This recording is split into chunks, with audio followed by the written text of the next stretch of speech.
After the end of World War II, the world was split into two, East and West. This marked the beginning of the era called the Cold War.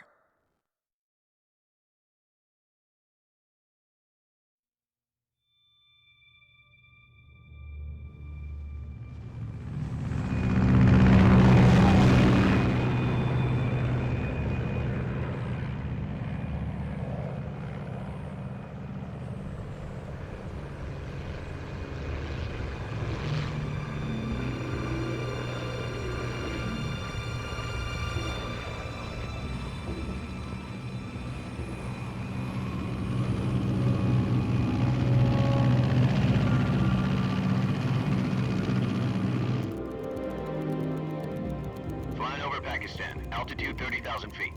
Approaching Soviet airspace. 20 minutes to drop off. Commencing internal depressurization. Equipment check. Arm main parachute. All right. You ready to go? Drop zone still showing a high pressure mass. Cav okay. Good. We've got high visibility.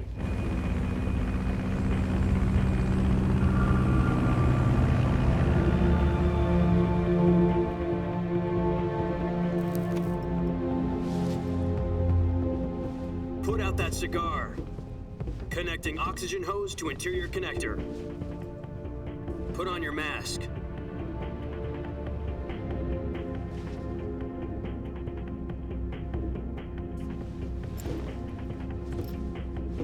Does this panty waste know what he's doing? Approaching release point. 10 minutes to drop off. Hey, are you deaf? He said put out the cigar and put on your mask.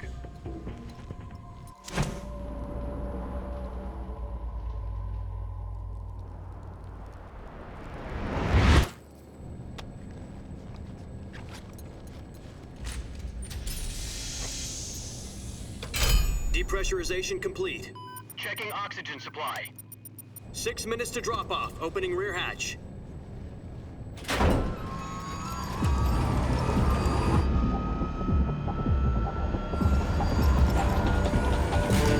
Sunrise.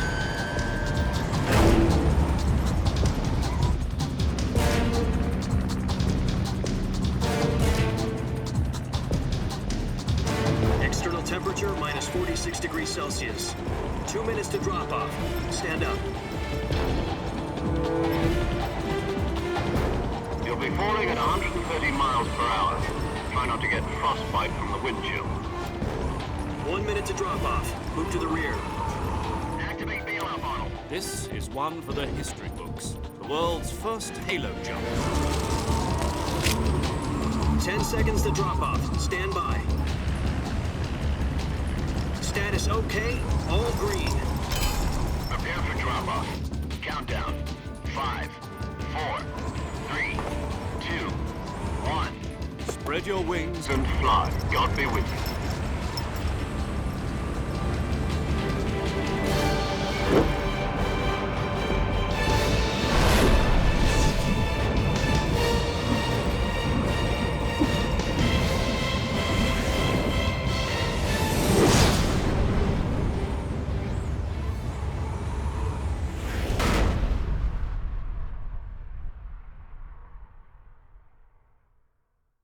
Jack, I've got some important news.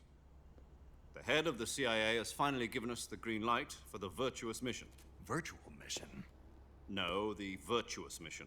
The future of our Fox unit depends on it. If it succeeds, we'll be officially organized into a unit. Virtuous mission? Sounds like some kind of initiation ritual.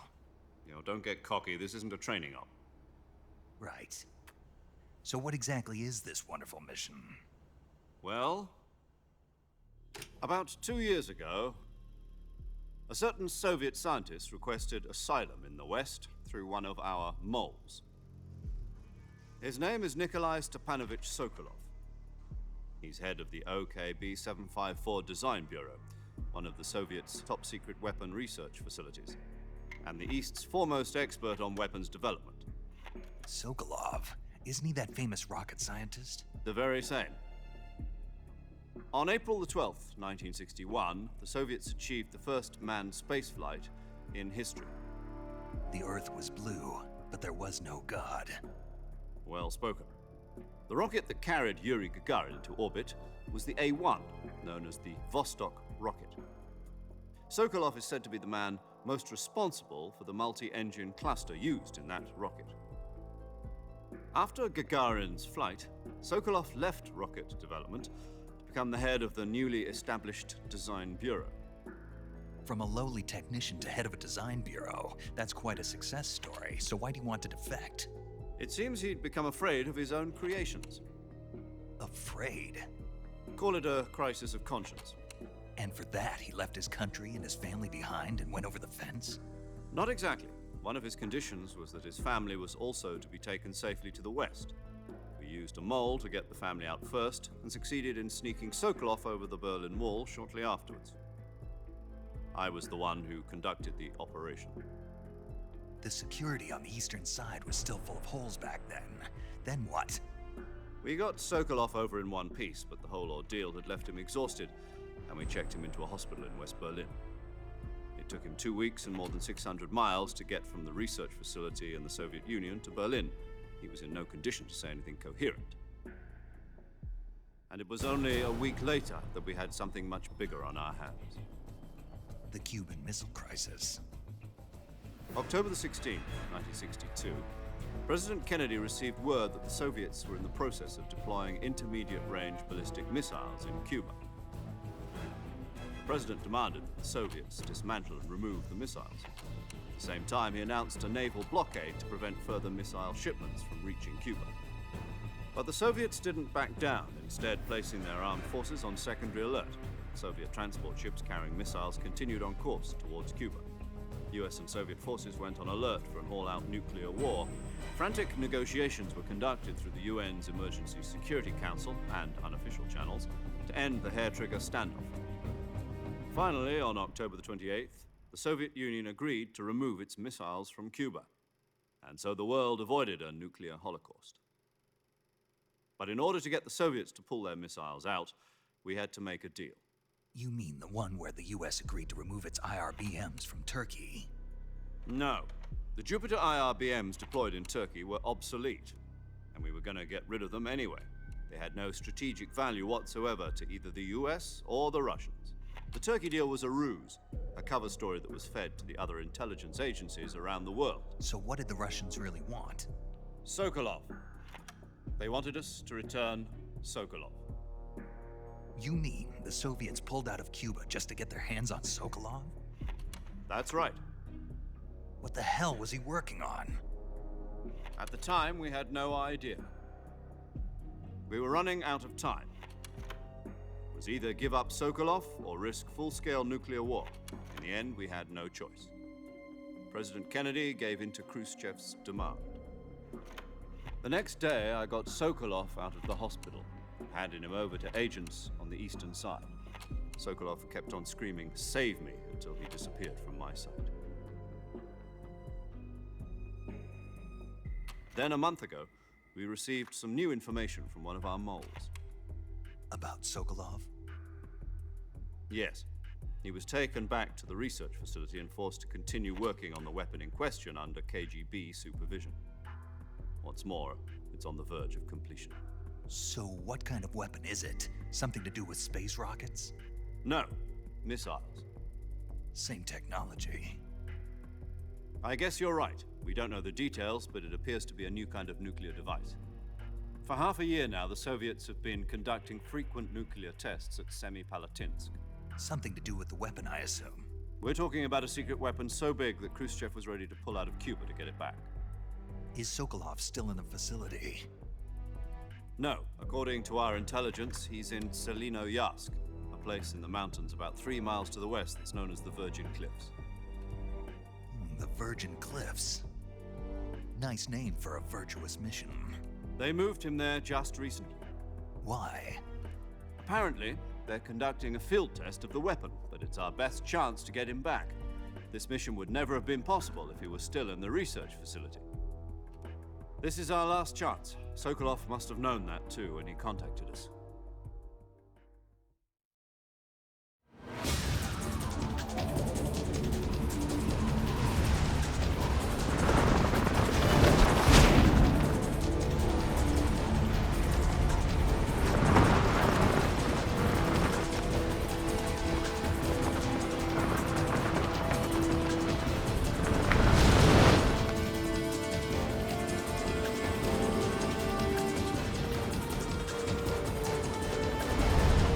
Listen up, Jack. Your mission is to infiltrate Selino Yask in the Soviet mountains, ensure the safety of Sokolov, and bring him back to the West.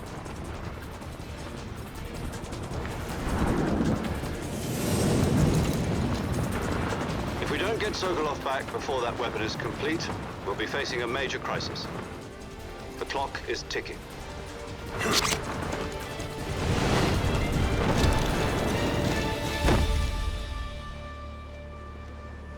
Once we've confirmed the rescue of Sokolov, stand by at the recovery point. A recovery balloon will be dropped at that point. Helium will be pumped into the balloon to inflate it. The process takes about 20 minutes. Once it's complete, the gunship's arm will latch onto the balloon and pull it up. The Fulton surface-to-air recovery system. I'm familiar with the theory. Take it easy. It's been combat-proven. Do you think Sokolov is up to it? The shock will be less than during a parachute jump, and the arm can handle up to 500 pounds. So you're planning on going over the border in a single combat Talon? She's equipped with two 6-barrel 20mm Vulcan cannons, as well as two 40mm machine guns. Sounds like she could hold her own against a battalion of tanks. Even with the fuel in the reserve tank, we're facing a 4-hour time limit. If all goes well, it shouldn't take more than a few hours.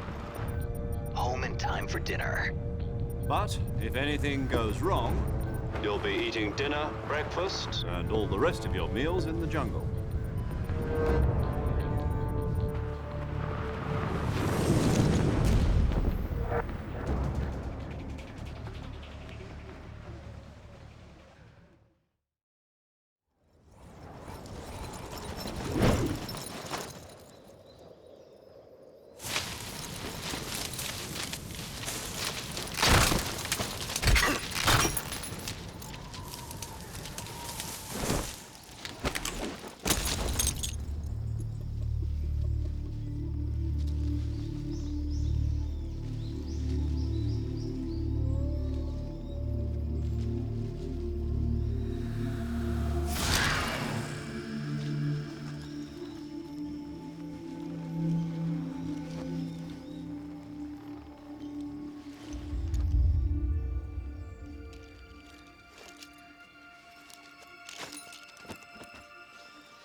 Do you copy?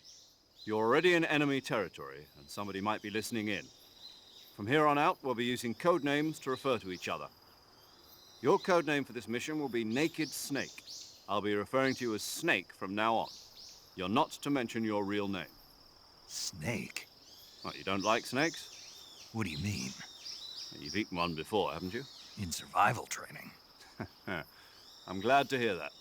I don't know if I'd ever order one in a restaurant, but... Be careful, you might not have a choice. What about you, Major? What should I call you? Let's see. I'll be Tom. Call me Major Tom. This will be a sneaking mission. You must not be seen by the enemy. You must leave no trace of your presence. Is that clear? This kind of infiltration is the Fox unit's speciality. In other words, weapons and equipment are procured on site. That goes for food as well. You're completely naked, just as your name implies. Great. Now I see why you asked me if I like snakes. I suppose calling me Snake was your idea of a joke, too. No. There's a good reason for that. I'll tell you later when the time is right. Gotcha. Getting back to the subject, how exactly am I supposed to feed myself? You've been issued a knife and a tranquilizer gun. Use them to hunt for food. You'll also find some medical supplies in your backpack. Yeah, about the backpack. I lost it in a tree on the way down. I see. Well, you'd better go back and get it then. You know where it is? No problem. I can see it from here. It's stuck on a branch. To climb a tree, Stand in front of a tree that's covered in ivy and press the action button. I'll be monitoring your progress over the radio. We can't risk violating Soviet airspace, but I'll be in the gunship. My frequency is 140.85. I'll give you a call if I need to talk to you. If you need to talk to me, use the send function. Okay, Snake, go get your backpack.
I see you've retrieved your backpack, Snake. To equip a weapon, it's necessary to take it out of your backpack. In the survival viewer, choose Weapon from the backpack. Your available weapons will be displayed in a window in the upper left. From that list, choose the weapon you want to equip and press the Enter button. For other equipped items, just do the same thing from Item. Got it. Use the survival viewer backpack. Yep, that's right. Survival is fundamental to this mission. After you've been out in the field for a while, your stamina will start to drop. If your stamina gets too low, it'll affect your performance. You won't be able to shoot accurately, for example, and your wounds won't heal as smoothly. Keep an eye on your stamina so you don't run out. To recover lost stamina, you can hunt for local flora and fauna. You can use either your tranquilizer gun or your knife to hunt. My only weapon is a Mark 22 Hush Puppy tranquilizer gun? That's right. It's been fitted with its own suppressor. However, the suppressor will deteriorate every time you fire. Once its durability reaches 0, the noise suppression effect will be gone. So don't get too trigger happy with it. The suppressor's durability is shown in the icon. Any weapons and equipment beyond what you're carrying now, you'll have to find as you go. I have to find my own weapons and equipment? Whose crazy idea was this anyway? Solo covert actions are standard Fox operating procedure. You can't leave any traces of your presence. No weapons, equipment, footprints, sweat, or bodily waste. The same goes for bullets and cartridges, too. Your presence in enemy territory is already a violation of international conventions of warfare. There aren't supposed to be any American soldiers in Russia. It could spark an international incident. You can't let anyone see you. You can't let the enemy know you're there. This is a stealth mission. You're a ghost, Snake, in every sense of the word. And there'll be no rescue if you're captured. The military and US government will deny any involvement in the affair. Then I'll just have to take care of myself, huh? I'm afraid so. You've been given a fake death pill for that purpose. SIS guidelines stipulate that soldiers on covert ops like this one be issued a potassium cyanide capsule. Tape it to your body so you can take it when you need to. How generous of you. Use it if you're taken prisoner by the enemy. It'll send you into a state of false death for a short time. Fooling them into thinking that I'm really dead. So, how do I come back to life? Just take the revival pill. You mean that thing they put in my tooth before the mission? That's the one. But be careful. If you remain in a state of false death for too long, nothing will be able to bring you back. Remember that. I'll keep it in mind. You said this was a solo mission, right? Right. I guess that means I can't count on any reinforcements. Correct. The mission rests entirely in your hands. A real one-man army. Relax. There's a support team ready to back you up over the radio. Who? I'll introduce them to you. This time, survival is of utmost importance. The first member of the support team will be in charge of monitoring your physical condition, acting as a medic, so to speak, as well as recording your mission data. She's a member of Fox as well, and she's here on the gunship with me. She. Hello, Snake. I'm paramedic. Nice to meet you. Paramedic. As in a medic who comes in by parachute. Aren't you going to tell me your real name? Are you going to tell me yours, Mr. Snake? My name, huh? It's John Doe. And they call you Jack for short. You're a regular Captain Nemo. A name means nothing on the battlefield. After a week, no one has a name. What's your name? Jane Doe. Very funny. I wasn't joking, but I'll tell you my name only if you manage to make it back alive. My frequency is 145.73. She's also in charge of recording your mission data. Whenever you want to save, send a message over the reserved save frequency, 140.96. So saving lets me record my mission data. That's right. It also records the state of your health. Good to know. There's one more person I want to introduce you to, Snake. Huh?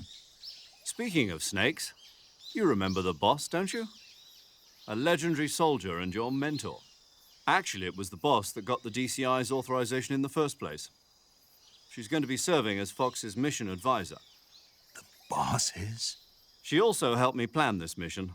She and I were at SAS together. Jack, is that you? How many years has it been? Boss?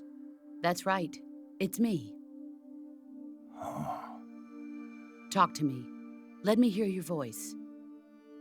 It's been 5 years, 72 days, and 18 hours. You've lost weight.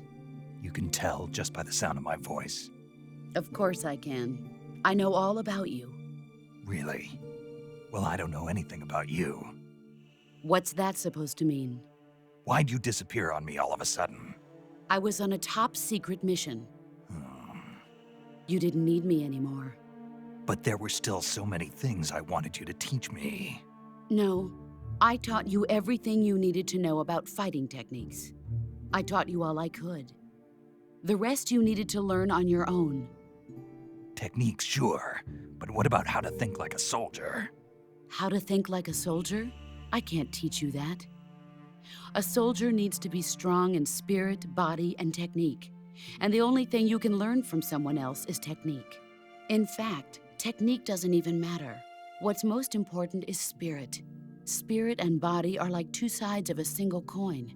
They're the same thing. I can't teach you how to think. You'll just have to figure it out for yourself.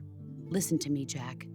Just because soldiers are on the same side right now doesn't mean they always will be.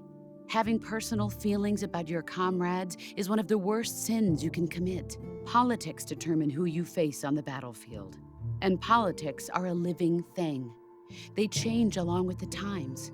Yesterday's good might be tomorrow's evil. Is that why you abandoned me? No, it had nothing to do with you. I already told you, Jack. I was on a top-secret mission.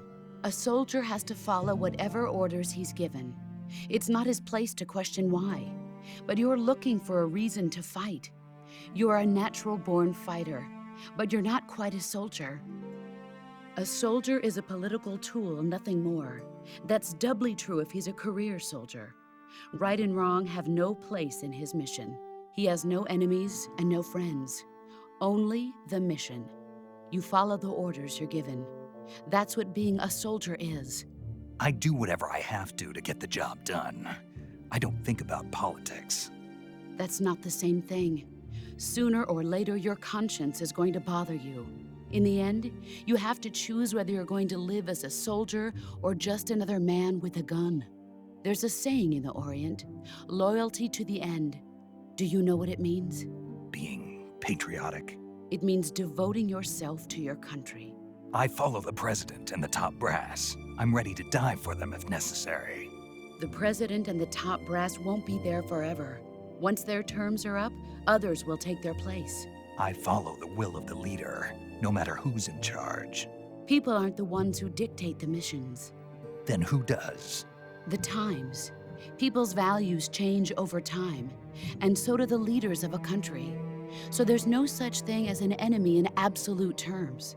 The enemies we fight are only enemies in relative terms, constantly changing with the times. As long as we have loyalty to the end, there's no point in believing in anything, even in those we love. And that's the way a soldier's supposed to think? The only thing we can believe in with absolute certainty is the mission, Jack. All right, but do me a favor. What is it? Call me Snake. Snake. Oh, right. Your code name is Snake. It suits you well. That's right. The legendary unit that the boss put together during World War II was a snake. The Cobra unit, a group of heroes that brought the war to an end and saved the world. As long as you've got a legendary hero backing you up, you'll be fine. Isn't that right, Snake? Yeah, I can't think of anyone else I'd rather have with me. Oh, and one more thing, boss. Yes? It's good to hear your voice again. Same here. After all, who knows if either of us will make it out alive? Snake, you are always best at urban warfare and infiltrating buildings. But this is the jungle. Survival is going to be key. Those CQC techniques I taught you are sure to come in handy. CQC? Close quarters combat, huh? I've been in the Green Berets for the past few years. I'm probably pretty rusty. Not to worry. I'll be here to help you remember. After all, this is your first actual survival mission. I'll be supporting you over the radio. Where are you, boss? Next to the Major? The boss is communicating with us by radio from aboard a Permit-class submarine in the Arctic Ocean. My frequency is 141.80. Call me if you need my advice on battle techniques. Gotcha. Your mission is to retrieve Dr. Sokolov. Dr. Sokolov is being held in an abandoned factory located to the north of your current position. Avoid heavy combat and don't let anyone see you. Don't forget that this is a stealth mission. Snake, try to remember some of the basics of CQC.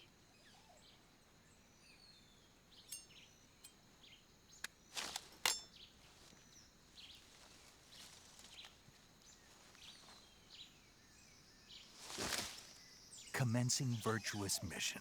Now,